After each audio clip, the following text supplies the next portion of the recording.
Hello there, students. Today we're going to look at a common problem in classical mechanics, an inverted cone with a mass constrained to its surface.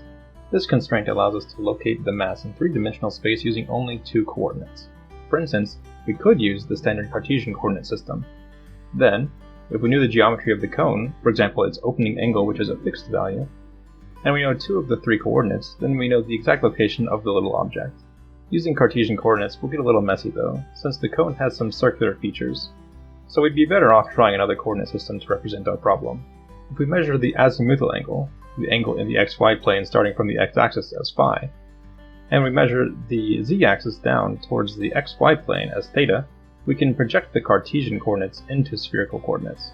Let's look at the problem in two dimensions now, but keep that 3D image in mind for a moment.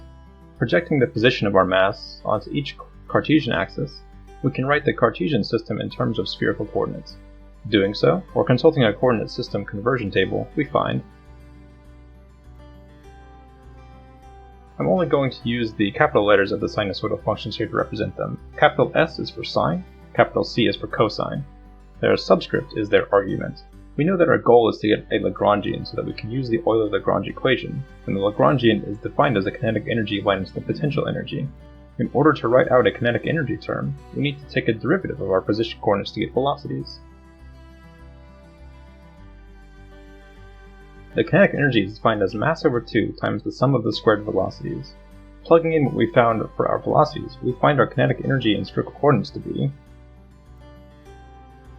the potential energy in this problem is just due to gravity. Since our z-axis was pointing up, our potential is positive.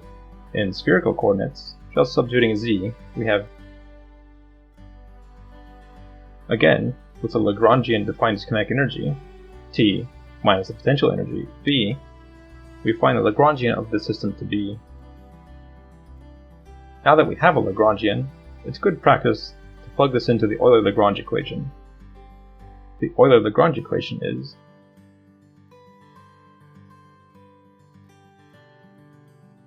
for our first coordinate and velocity pair, we use r and r dot. Doing so, we find